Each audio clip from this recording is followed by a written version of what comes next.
parlé qu'il y a deux garçons que leur papa c'est le prophète. Dans ce que la Bible attend de nous faire comprendre ici, que leur papa c'est un prophète et aussi ils mangeaient la bénéfice de les enfants de pasteurs. Disons comme ça.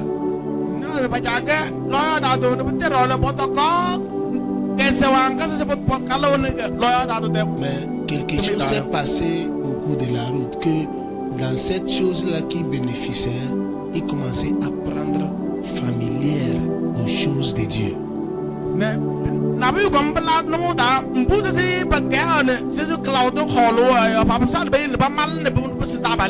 Ils ont commencé à amuser avec les choses qui devaient être saintes.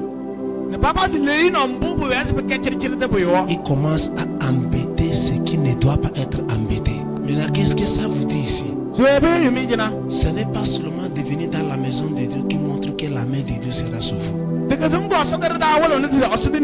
c'est l'activité que tu manifestes dans la maison de Dieu qui montre que la présence de Dieu est avec toi. C'est pas parce que tu vas à l'église qui montre que tu es un chrétien, non. C'est la relation que tu as avec Dieu personnellement qui montre que vous êtes un chrétien. Il y a certains parmi nous qui est sous le son de ma voix. Tu fais certaines choses, tu penses que l'homme de Dieu ne voit pas. Oui, ton pasteur peut ne pas voir. Tu vas derrière ton pasteur, tu parles de mal, tu présentes mal, tu fais des enquêtes pour lui diminuer, tu vois, pour faire quelque chose qui n'est pas bon contre lui. Oui, il peut ne pas savoir.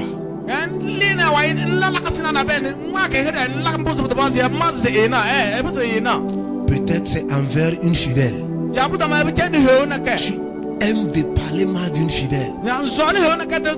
Celui que tu fréquentes même église ensemble. Tu parles de mal pour salir son nom. Tu parles de mal pour compliquer la personne. Toujours fait que la personne se présente mauvais devant les autres.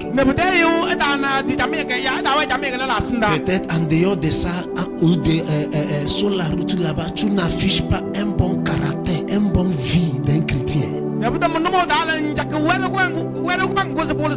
Au marché, vous êtes prêts de taper au marché.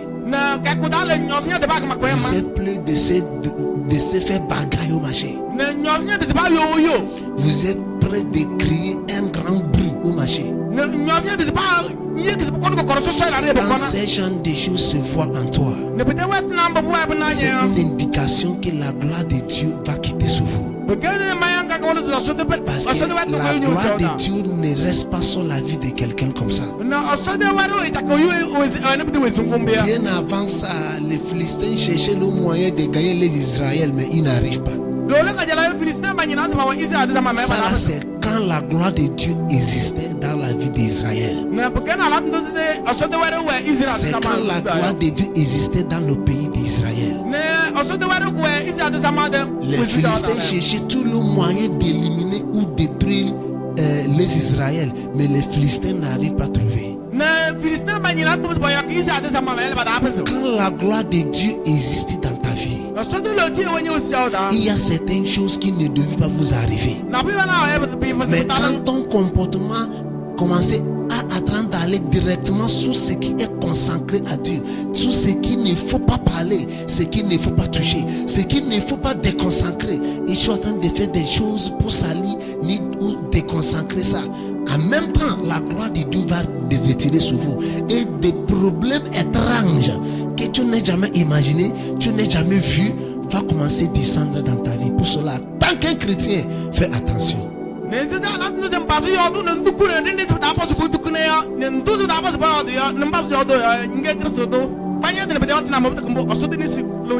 À cause de la présence de Dieu qui est partie dans le pays d'Israël,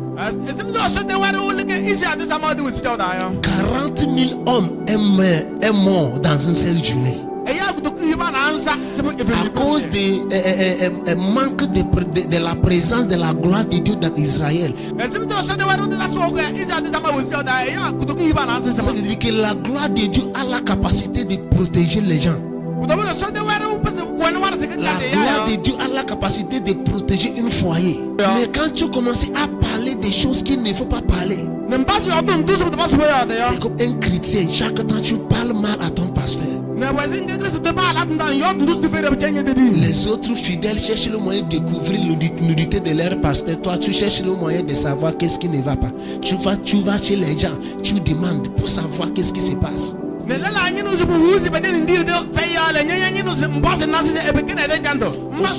Tu peux quitter chez une fidèle. Tu peux quitter chez toi, aller chez une fidèle pour parler mal de l'autre fidèle.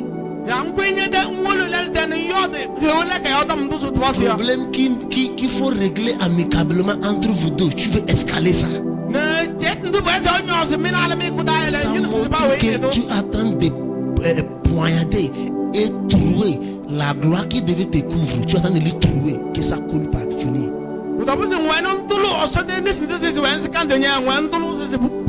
Est-ce que j'ai parlé à quelqu'un?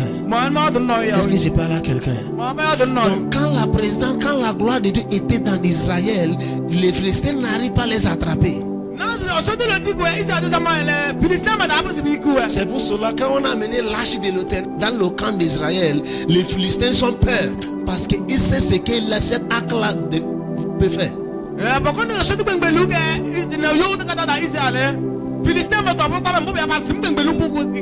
Mais oui, quand il y avait les grandes joies, mais les Philistins savent que oui, c'est l'arche qu'on a amené. Mais l'arche là maintenant est vide. L'arche là ne commande plus la présence. Cette arche ne commande plus la main de Dieu. Bien avant en sautant là, cette arche là commande la présence de Dieu. Chaque place, chaque niveau, chaque lieu, chaque place, endroit que tu trouves l'arche de l'Éternel, tu trouves Dieu même avec sa gloire. Mais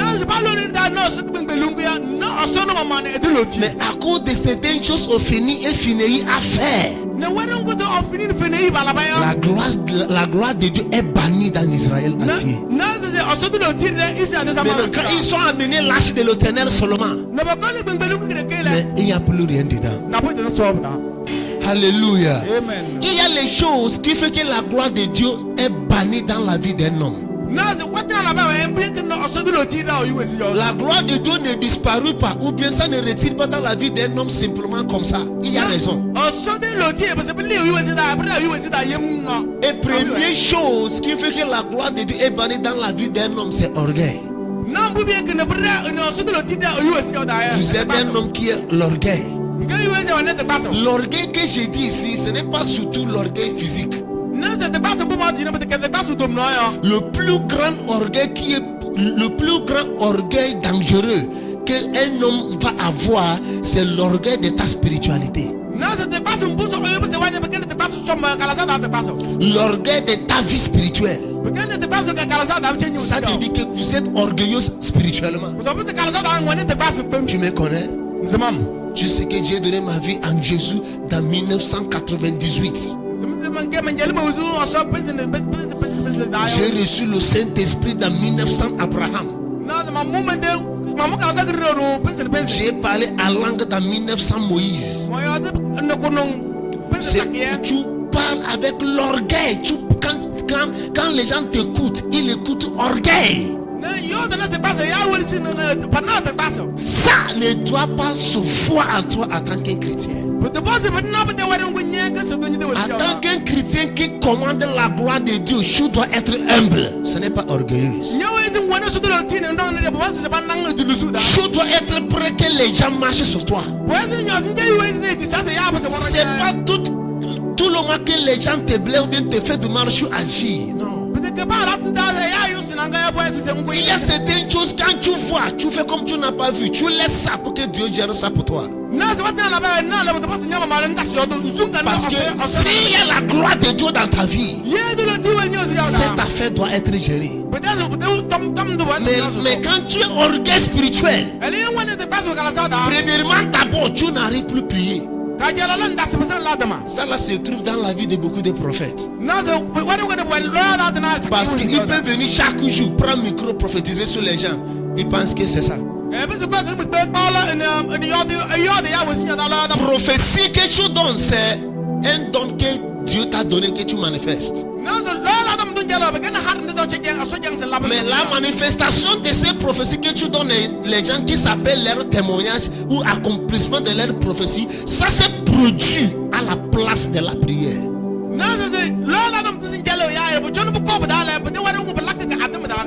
Un prophète qui n'arrive pas à prier, un prophète qui n'est pas encore dépensé au moins 3 à 5 heures de temps dans la place de la prière,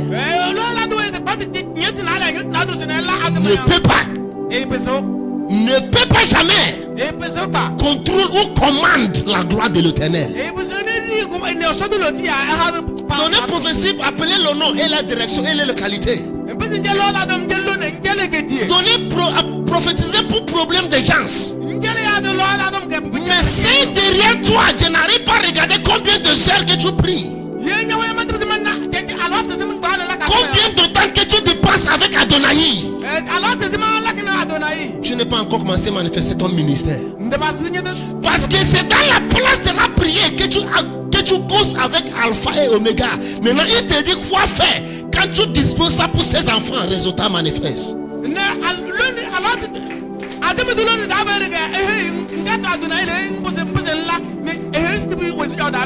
Mais à cause de l'orgueil spirituel, la personne reste comme ça. Orgueil spirituel.